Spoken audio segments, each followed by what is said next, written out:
오늘도 최선을 다하겠습니다. 여러분 고맙습니다. 이게 뭐지? 소셜. 이거 소셜 라이브. 뭐 얘기한다고 해서 소셜 라이브. 이거 들고 우리 엘리베이터 타고 네.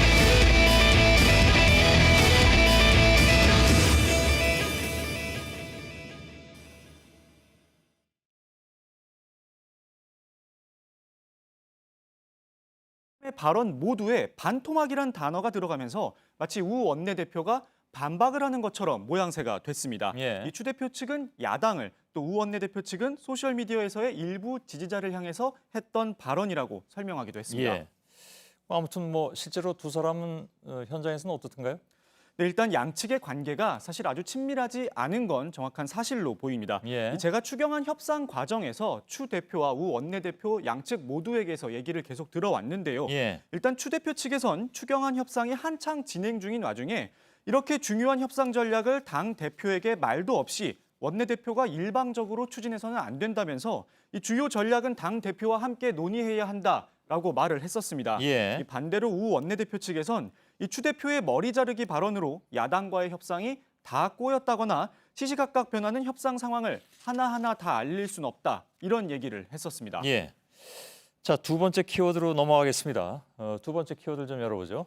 네, 두 번째 키워드를 보겠습니다. 예. 바로 국가의 폭력입니다. 예. 어제 대법원이 박근혜 전 대통령 재판을 비롯해서 주요 사건의 하급심 재판정 TV 생중계를 허용하기로 결정을 했다는 걸 저희가 보도를 해드렸는데요. 예. 오늘 자유한국당 윤상현 의원이 자신의 페이스북을 통해 국가의 폭력이라고 반발했습니다. 예. 그런가요? 인민재판이라는 얘기도 한 것 같은데. 네, 맞습니다. 구체적인 내용을 같이 보도록 하겠습니다. 예. 보시면요. 박근혜 전 대통령과 이재용 부회장의 1심 선고를 앞두고 갑자기 TV 생중계를 결정한 것은 국민 인권에 대한 국가의 폭력이라며 헌법 정신을 부정하고 인민재판으로 몰아가자는 의도가 아닌가 의심스럽다. 이렇게 적었습니다. 예. 근데 이건 뭐 정부가 결정한 건 아닌 걸로 알고 있고 법원이 결정한 거 아닌가요? 네, 맞습니다. 이번 예. 결정은 대법관 전원회의에서 결정된 겁니다. 예. 이 피고인의 동의가 없더라도 공적 이익이 더 크다고 판단을 할 경우에 한해서만 생중계를 허용한다는 건데요. 예. 앞서 지난달에 법원행정처가 전국 판사 2,900여 명을 대상으로 설문조사를 실시했습니다. 이때 응답자 1,013명 가운데 67.8%가 재판장 허가에 따라 재판 과정 전부나 일부를 중계할 수 있어야 한다고 답하기도 했습니다. 예. 아까 이제 팩트체크에서도 이 문제는 아까 다루긴 했습니다만 아무튼 알겠습니다. 마지막 키워드는요? 네, 마지막 키워드 보겠습니다. 좀 길고 복잡합니다. 산업통상자원중소벤처기업위원회입니다. 예. 이 새 정부의 정부조직법 통과에 따라서 장관급인 중소벤처기업부가 새로 생겼잖아요. 예. 이에 따라서 국회 상임위 명칭도 변경이 된 겁니다. 잠깐 보시겠습니다. 예. 우리 위원회 명칭도 산업통상자원 중소벤처기업위원회로 변경되었습니다. 산자위였던 위원회의 약칭도 산자중기위로 변경하는 것으로 간사들과 협의되었습니다. 예. 예, 국회 사무처에 따르면요, 이 상임위 이름 가운데 역대 가장 긴 이름이라고 합니다. 지금 보시면 기존에 가장 길었던 미래창조과학방송통신위원회보다 두 자가 더 많습니다. 예. 저걸 어떻게 줄여 부르나 한참 제가 이렇게 머릿속으로 생각하고 있었는데 산자중기위로 된 모양이죠? 예, 맞습니다. 뭐 그래도 약칭도 기네요. 일단 보니까. 예, 뭐 상임위 관계자들 사이에서도 이거를 줄여보려는 시도가 있긴 있었다고 하는데요. 예. 두 부처 모두 자기네 이름이 다 들어가길 원하고 또 의미나 모든 것들을 고려했을 때 다 넣되 딱 반반씩 그리고 예. 약칭 역시 산자중기위로 반반 넣기로 결정을 했다고 합니다. 참고로 복잡하네요. 예. 지난 정권에서 이제 미래창조과학부가 처음 탄생했을 때도 약칭을 놓고 미창과부로 할 것이냐 어떻게 부를 것이냐 놓고 설왕설래가 있었는데 예. 아무래도 정부 조직이 새로 바뀔 때마다 반복되는 하나의 에피소드로 볼 수 있을 것 같습니다. 예. 산업통상자원중소벤처기업위원회. 의원들도 헷갈릴 것 같습니다. 예. 자기가 속한 위원회 이름을 다 외우는 의원 다 외우겠죠, 설마 아니? 예. 알겠습니다. 박성태 기자하고 할 때는 말 그대로 비하인드 뉴스 뒷얘기 같았는데 이윤석 기자하고 하니까 굉장히 학구적인 분위기가 된 것 같습니다. 공부 잘했습니다. 예. 뒷이야기를 잘 전할 수 있도록 노력하겠습니다. 예, 알겠습니다. 아닙니다. 재밌었습니다. 예, 수고했습니다. 네, 내일 밤부터 경기 북부와 강원 북부에 비가 시작돼서 중부지방을 시작으로 모레까지 5에서 20mm가량 내릴 것이란 예보입니다. 예, 저희들은 내일도 최선을 다하겠습니다. 그리고 오늘 소셜 라이브, 역시 이제 페이스북 라이브를 통해서 방송이 될 텐데 이서준 기자하고 임지수 기자가 나와 있군요. 네, 어떤 얘기를 할지 잠시만 좀 기다려주시기 바라겠습니다. 여러분 고맙습니다. we all can say words regarded as a complicated tool created by man, implicated by mankind. Words, obsession of the genius and the fool. Everybody, every day, everywhere and every way. Oh, words, find them, you can use them, say them, you can hear them, write them, you can.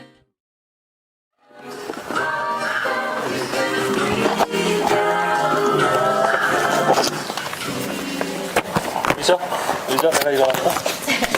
서서 일단 지나가고요. 제가 서서 하겠습니다. 아니요, 저 여기 왔습니다.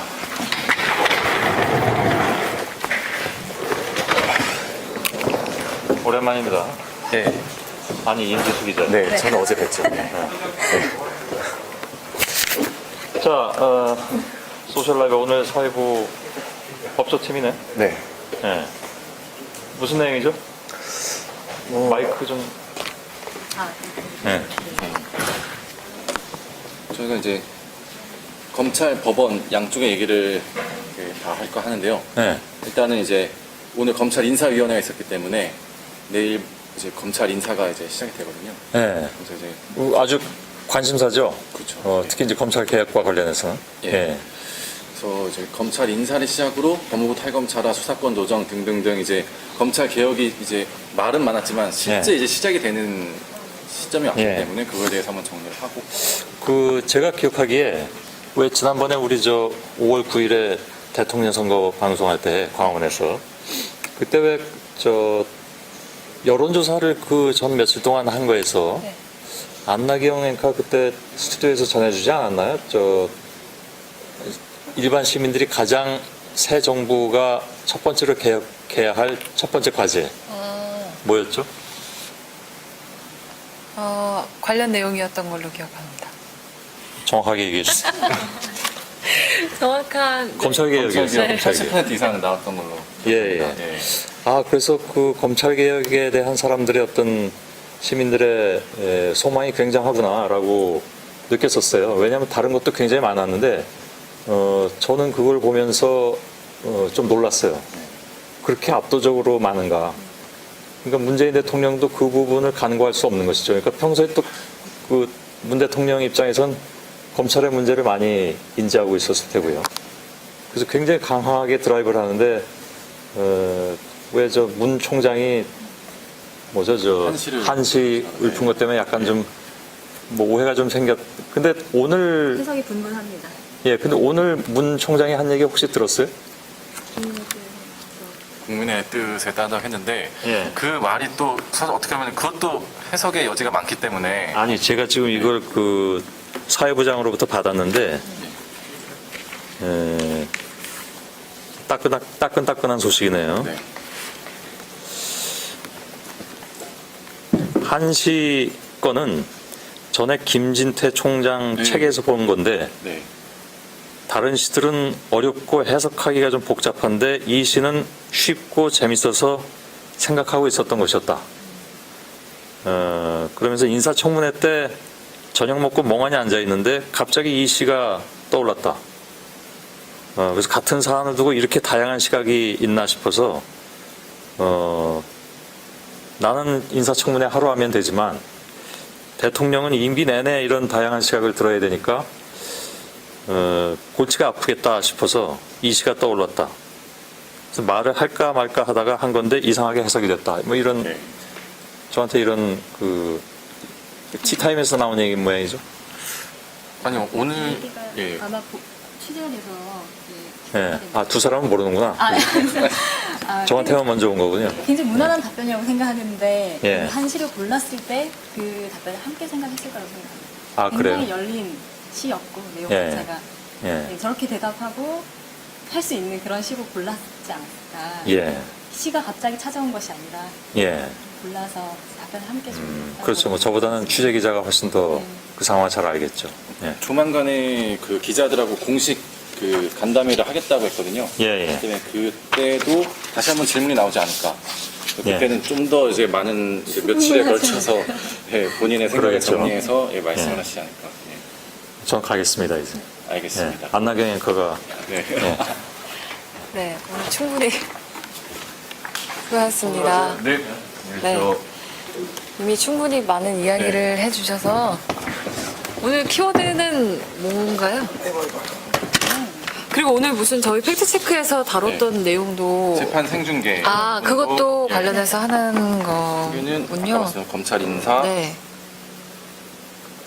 그다음에 이제 법무부 탈검찰화 수사권 조정. 네. 이렇게 좀 이 검찰 개혁 이슈를 간단히 정리를 하고요. 그다음에 재판 생중계. 네. 방금 이제 팩트 체크에서 한 거. 네. 그다음에 오늘 최준실 씨가 증언을 거부했어요. 이재용 네네. 재판에서. 네. 그거를 오늘 이제 저희 취재 기자 직접 들어와서 받고 저희 이제 그 보면은 그 상황을 좀 이렇게 말씀을 드리겠습니다. 그 다음에 이 재판 이 법정에서 요즘 벌어지는 이런 소위 말하는 친박 지지자들의 네. 이제 모습들. 아까 그 영상을 취재 기자가 직접 찍은 거죠? 네. 휴대전화로 촬영을 네. 한 걸로 알고 있는데, 네. 그러면 관련해서 더 자세한 이야기들은 페이스북을 통해서 제가 한번 지켜보겠습니다. 알겠습니다. 네. 저희가 뭐 질문할까봐 빠르게 일어나시죠. 아니요, 원래 제가 질문을 네. 하는 타임이라서 질문 하나 할까요? 아닙니다. 아니 일단 오늘 두 분 다 좀 청량하게 네. 저희 네. 청량한가요? 커플티인가요? 맞아요. 맞춰서 입고 오신 것 같아서 네. 네, 지켜보겠습니다. 페이스북으로. 알겠습니다. 감사합니다. 네. 네가 이거. 예.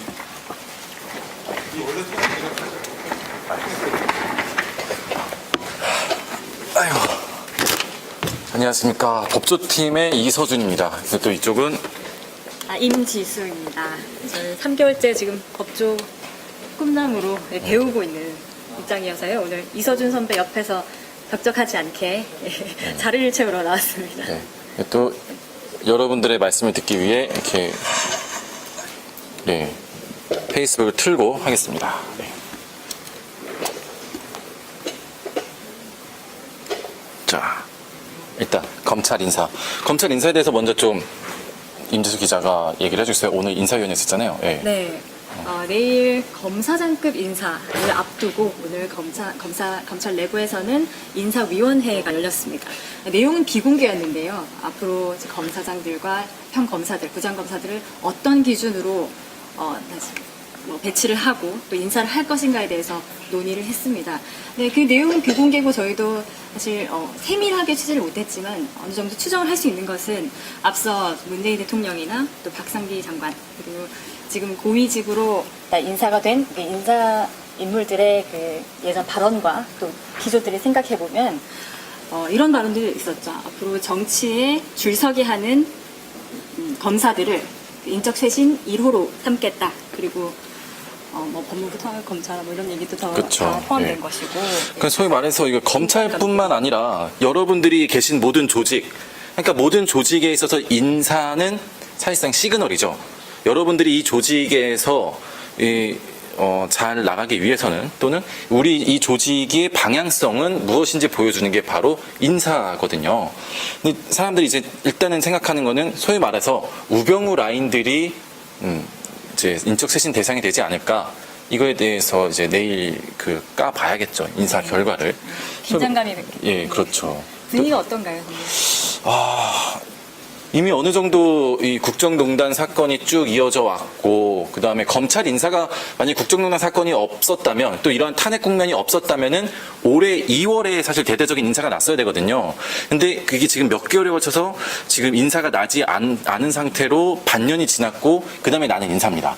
그렇기 때문에 소위 말하는 우병우 라인들이 이번 인사에서 이른바 물먹을 가능성이 높다라는 거는 뭐 주지의 사실인데, 어떻게 보면 대표적인 그런 우병우 라인이었던 이제 검찰국장, 안태근 전 검찰국장이, 그 다음에 김주현 전 대검 차장, 그리고 또 그 밖에 고검장급 인사가 갑자기 또 몇 달 전에 난 적이 있습니다. 그 당시에도 그분들이 다 이제 소위 말해서 이제 좌천성 인사를 나면서 어느 정도 대표적인 이런 정치 검사나 우병우 라인이라고 이렇게 뭐 지목이 됐던 분들이 그 옷을 벗은 상태이긴 합니다. 근데 이제 검찰 내부에서 나오는 얘기는 뭐냐? 문재인 대통령과 김인혜 변호사가 같이 쓴 그 검찰 개혁 책이 있습니다. 예, 거기서도 보면은 그 책의 내용은 노무현 정부 때 이 검찰 개혁이 왜 실패했는가를 진단하는 내용이에요. 거기에서도 당시에 노무현 정부가 이 검찰 인사를 할 때 뭐 정치 검사를 속아낸다라고 하면서 특정 고향 아니면은 특정 수사를 했던 사람들은 어떻게 보면 줄줄이 이게 날아간 경우가 있었습니다. 이때 검찰 내부에서 당시에 무슨 얘기가 나왔냐면은 정말 수사를 잘하고 진짜 인정받는 검사들도 어떤 고향 문제 때문에 또는 누구 검사와 친했다는 이유로 이렇게 소위 말해서 이제 좌천성 인사를 된다니까 그거에 대해서 이제 검찰 내부 사기가 굉장히 떨어지고 불만이 굉장히 극대화됐거든요.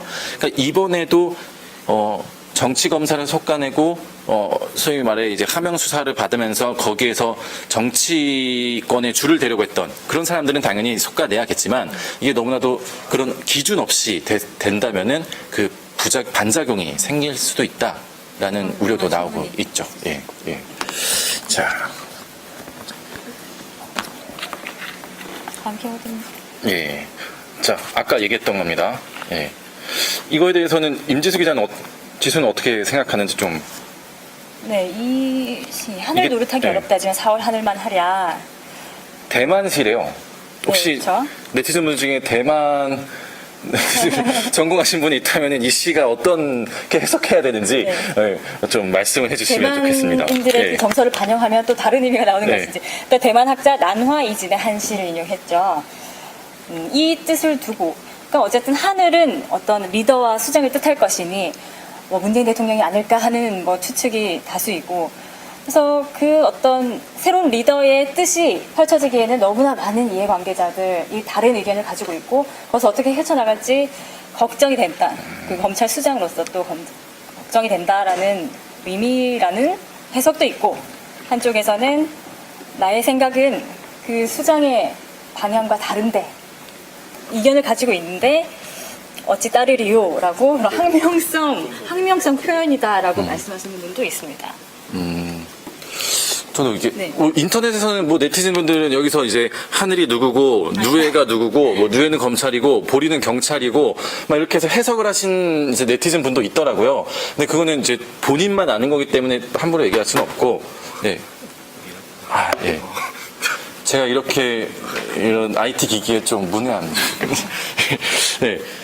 하지만 일단 그거는 맞는 것 같아요. 이제 검찰 개혁을 끌고 나가야 되는 이제 검찰의 수장의 입장에서 이 검찰 개혁 이슈에 대해서도 굉장히 다양한 시각이 있다라는 점은 문재인 대통령에게 말하고 싶지 않았을까, 그 의도는 있지 않았을까라고 저 개인적으로 생각합니다. 하지만 아까 이제 저희 손 선배가 말씀하신 것처럼 이 문재인 대통령, 이 대통령이란 자리가 매우 힘들다는 점을 다시 한번 말을 하는 그런 얘기일 수도 있겠죠. 오늘 이제 이 문무일 검찰총장이 기자실에 내려와서 조만간에 이제 기자들과 그 간담회를 한다고 하니까, 예, 그때 제가 한번 대검 기자실로 가보겠습니다. 저는 요즘 법원 기자실에 있지만 네. 이날은 대검 기자실로 가보겠습니다. 뭐 어쨌든 이 한시를 또 법무부 탈검찰화나 다른 이슈들과 또 엮어서 말씀하신 분도 많은데 어제였죠. 네. 어제 법무부가 대통령령 개정을 통해서 내부에 우리 검사들이 독점해온 일부 직책들, 그리고 특히 고위직들을 둘러싼 그런 문제들이 논란이 되어 왔는데 그 민간인들과 일반 공무원들에게도 개방하겠다라는 방침을 정했잖아요. 그렇죠. 분위기 어떻습니까, 그러면? 법무부 탈검찰화.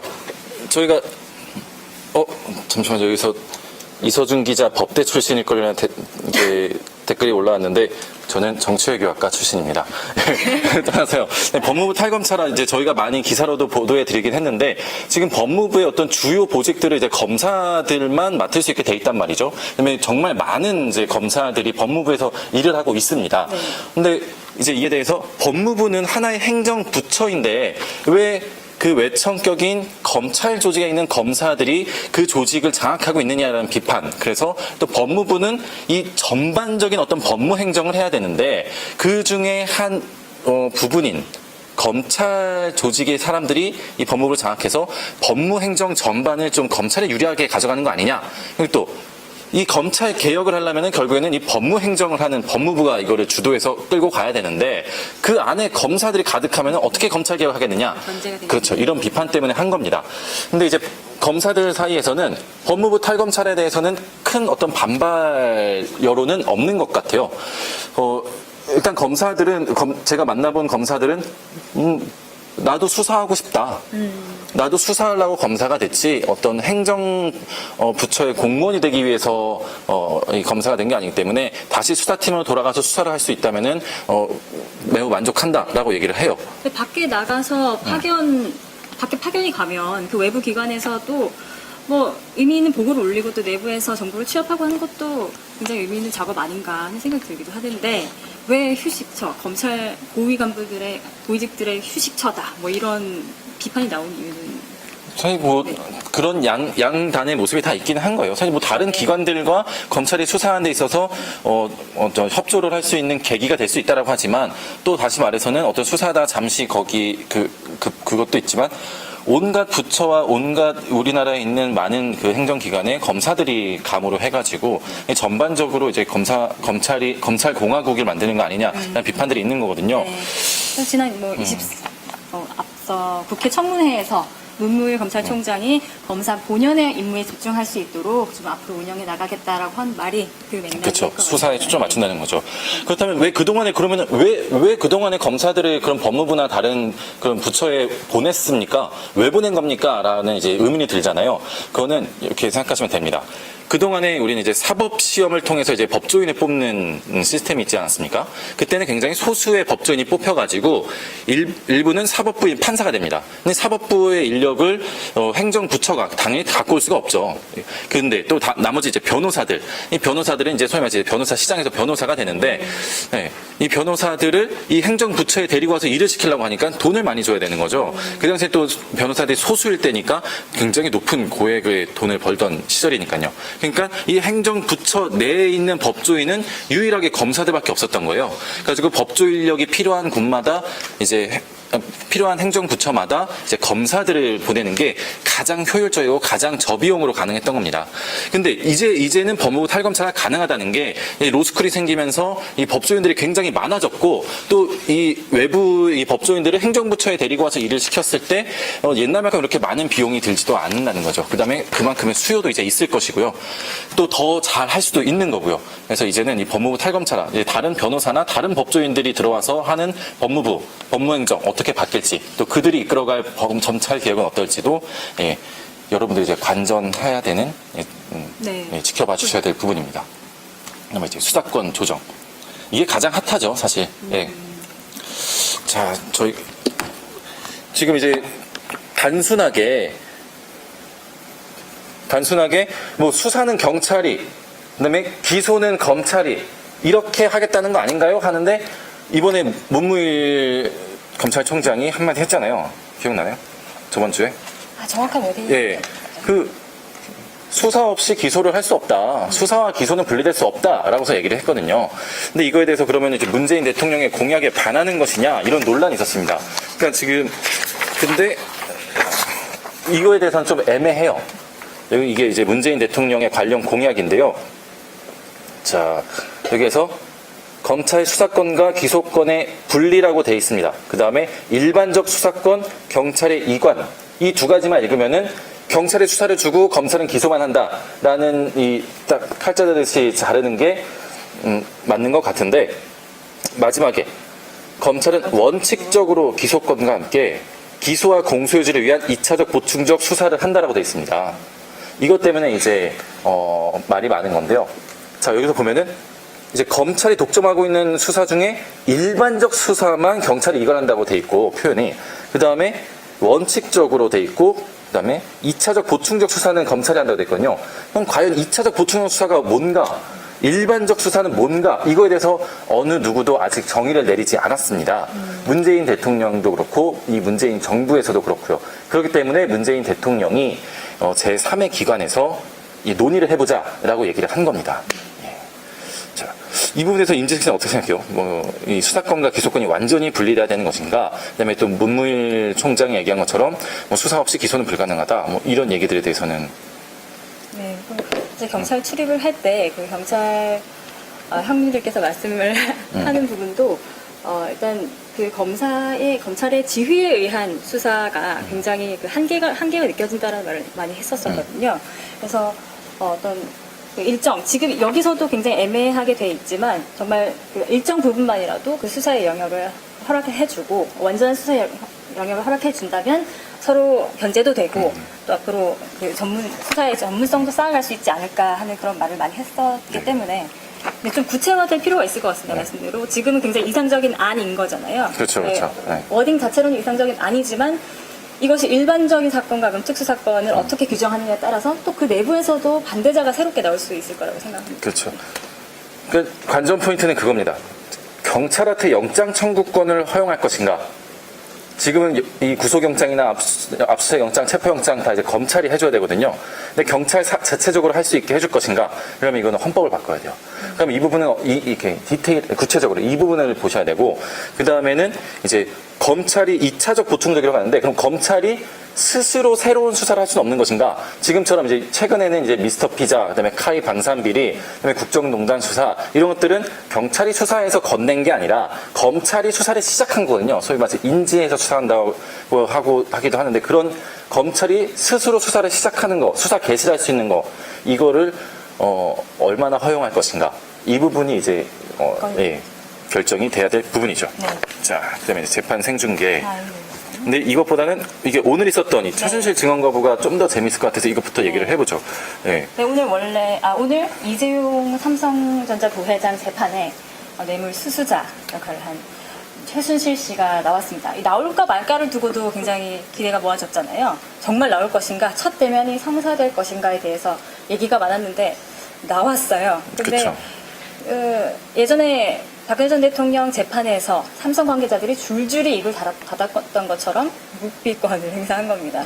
거부하겠다, 진술하지 않겠다. 그 이유는 내가 나와서 다 얘기하려고 했는데, 솔직하게 다 얘기하려고 했는데 우리 딸을 강제로 데려와가지고 막 강압적으로 입을 열게 하지 않았느냐. 이미 이 법정은 오염됐고 나는 어떤 증언도 할 수 없다라는 입장이었거든요. 그렇죠. 그래서 이재용 재판부 재판장이 좀 호랑이 선생님으로 유명합니다.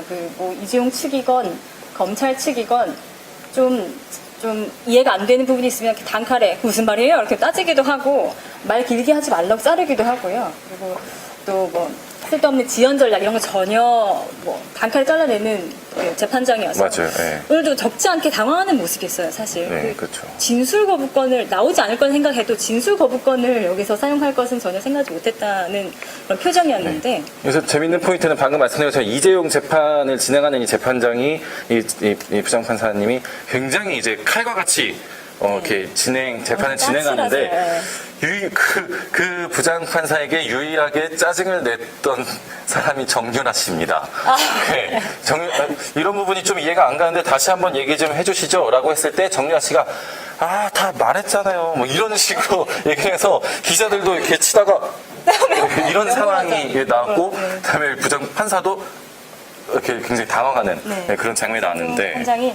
그리고 오늘 좀 재밌는 상황이 있었는데, 방청객, 우리 아시듯이 지금 서울중앙지법은 거의 박근혜 전 대통령 지지자들로 각 층이 차 있습니다. 거의 발디딜 틈 없이 곳곳에 계신데, 이재용 재판, 그리고 박 전 대통령 재판 다 옮겨가면서, 우병우 재판 옮겨가면서 이제 방청객을 가득 메우고 있는데요.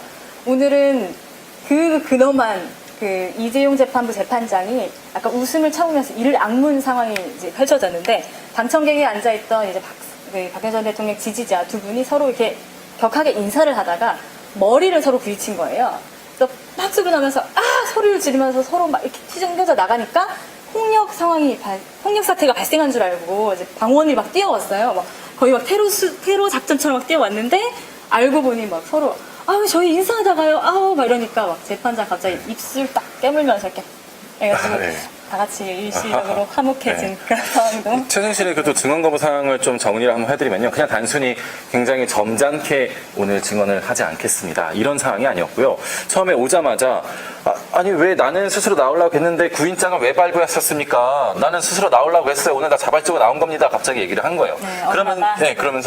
그러면서 또 이제 우리 딸을 그렇게 강제로 데려갔고 그다음에 뭐 3족을 멸하겠다고 했고 이런 것 때문에 나는 증언 안 할 겁니다. 그래서 그때부터 이제 특검이 질문을 할 때마다 증언 거부합니다. 증언 거부합니다. 증언 거부합니다. 그러다가 이제 계속해서 거부할 겁니까? 네. 그다음에 지금부터는 저 대답 안 할 거예요. 물어봐도 대답 안 할 거예요. 딱 이래요. 그랬더니 특검이 계속 질문을 합니다. 하여튼 그때부터 아무 말도 안 합니다. 근데 예전에도 심지어 이재용 재판에서는 관련자들이 나와서 자신들이 검찰에서 한 얘기에 대해서 검찰에서 한 얘기는 그럼 사실입니까? 라고 묻는 검찰 측의 질문에도 아무 대답을 하지 않았어요. 그러더니 한 15초 뒤에 진술 거부합니다. 진술할 수 없습니다. 이렇게 대답했거든요. 근데 그렇게 계속 진술 거부권을 행사한다. 이거 굉장히 불리해질 수 있는 거 아니에요? 아니죠. 지금 제가 오늘 쓴 제 기사가 그건데 최순실 씨는 사실 증언을 거부하는 방법 말고는 다른 방법이 없었다라는 게 이제 대부분 이제 오늘 재판을 본 법조계와 그다음에 이게 법조 기자들의 그 이제 평입니다. 왜냐? 자, 정유라 씨가 너무나도 많은 얘기를 해놓고 갔어요. 자기 딸이 본인의 딸이 정말 많은 얘기를 해놓고 갔는데 그 대부분의 얘기들이 다 제가 엄마한테 들었는데요. 이런 증언들입니다. 네, 제가 엄마한테 들었는데요. 저희 이거 말 세탁하기 전에 삼성 전무랑 저희 엄마랑 만났대요. 저희 엄마가 저한테요 네 것처럼 써라라고 했어요. 이렇게 된 거군요. 그럼 오늘 최순실 씨가 나와서는 특검이든 재판부든 그걸 물어봤을 겁니다. 정유라 씨가 이렇게 얘기했는데 그거 사실입니까? 라고 물어볼 거가 자명하잖아요. 그럼 그거에 대해서 최순실 씨는 어떻게 대답해야 되는가? 위증을. 그렇죠. 그래서 정말 꼼꼼하게 구치소에서 그 정유라 씨의 녹취록을 다 분석했다라고 최순실 측은 얘기를 합니다. 근데 그걸 읽어보니까 얘기하면 안 되겠다고 결론을 낸 것 같아요. 예, 만약에 그 정유라 씨의 말을 부정을 하면은 정유라가 거짓말을 했다, 내 딸이 거짓말을 했다라고 얘기를 하면은 정유라 씨, 그 사실관계를 밝혀서 정유라 씨 또는 최순실 씨 둘 중에 한 명이 위증을 하게 되기 때문에 위증죄로 처벌을 받아야 돼요. 그렇죠. 근데 만약에 인정을 하면은 정유라 씨, 내 딸이 한 말이 다 맞다라고 하면은 그 헌법재판소에서는 난 아무것도 모르고 난 아무것도 안 했다라고 그렇지 않아요? 그러면 그 헌법재판소 때 거가 위증죄로 처벌이 되는 거예요. 이미 이제 해온 그렇죠. 진술들도 너무 많고 그것을 다 밸런스 맞추려면 못 말하겠다밖에 없다는 거죠. 그렇죠. 그래서 지금 박 전 대통령이 안 나오기 위해서 굉장히 상식적으로 이해 안 되는 이유들을 댄다거나 이렇게 지연 전략을 쓰고 또 좀 이해할 수 없는 이유로 진술을 거부하는 모든 이런 작업들이 그네들에겐 최선이다라는 분석이 힘을 얻고 있는 것 같습니다. 저희가 얼마 전에 이제 법조인과 만나서 얘기를 하는데 이제 박근혜 측 변호인과 최순실 측 변호인은 지금 할 수 있는 가장 최선의 일을 하는 걸 수도 있다라는 얘기를 하더라고요. 그게 무슨 말인지는 알 것 같은데. 이거 보여드려요. 이거를 한번 좀 말씀드리고 싶은데 이게 바로 오늘 최순실 씨를 증언을 못하게 만드는 바로 정유라 씨의 증인 출석 날입니다. 이렇게 혼란한 상황이 벌어진 이유가 뭐냐면은 그 뒤로 아까 말씀드린 것처럼 임지수 기자 말한 것처럼 지금 서울중앙지법 복도와 아침부터 줄을 쭉 친박 지지자들이 막 곳곳에 서 있습니다.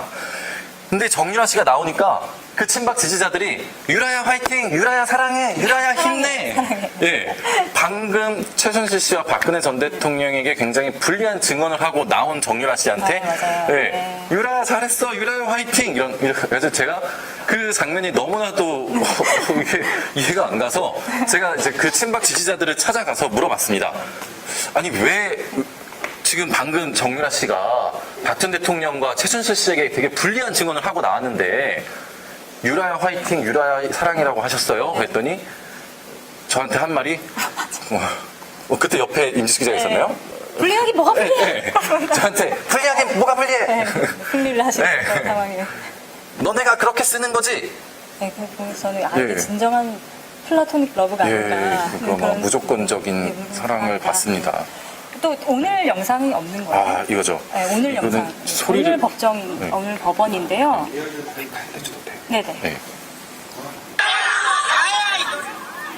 제가 소리를 들려줄 수 없는 게 욕이 너무 많아서. 욕이 대부분입니다.